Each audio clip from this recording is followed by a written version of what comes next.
India and China are engaged in 7th round of Corps Commander level talks to discuss de-escalation at the line of actual control at Chushul in Eastern Ladakh.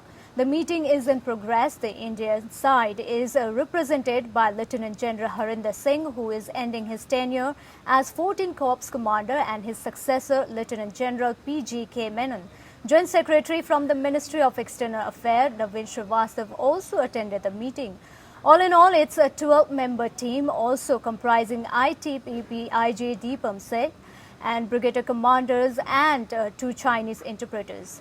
Meanwhile, there are reports indicating that the People's Liberation Army of China has started rotating troops on the northern banks of Pangong Tso, with intent that it has no immediate plan of either disengagement or de-escalation in Ladakh.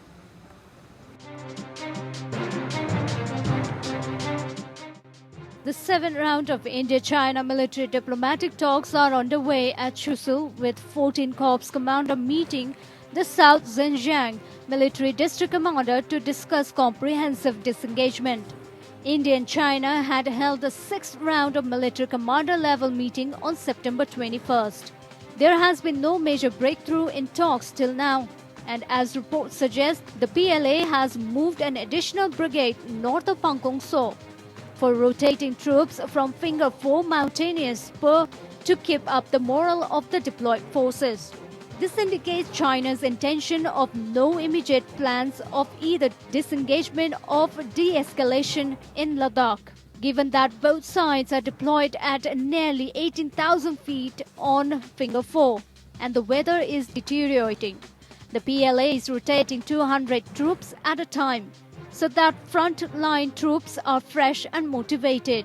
This clearly means that PLA has no plans to disengagement, at least this winter. The assessment of the Indian side is that comprehensive disengagement will be a long-drawn process, despite the inherent risk of a flare-up, as the PLA will occupy position south of Pangong Tso the moment they are vacated by the Indian Army.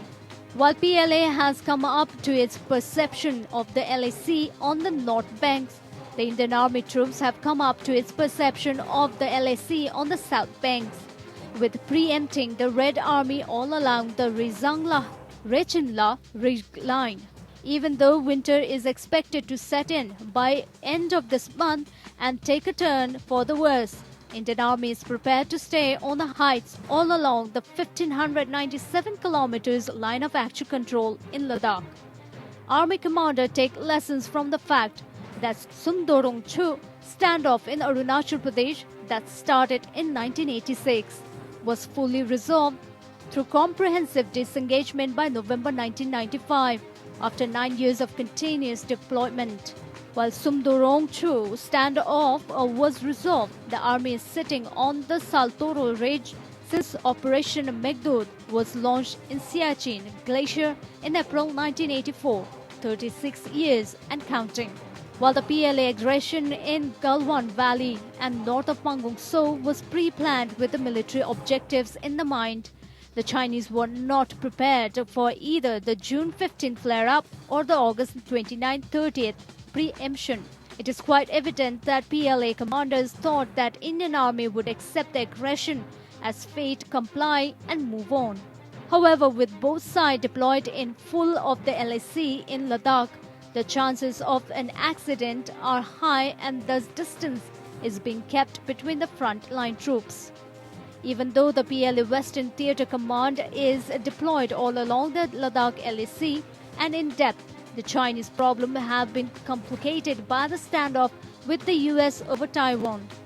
The PLA is currently stretched with South and Northern Theatre Commands, also deployed to pressurize Taiwan with the US Navy active in South China Sea.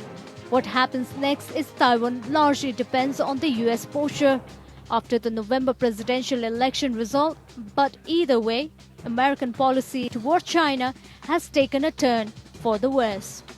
Bureau Report.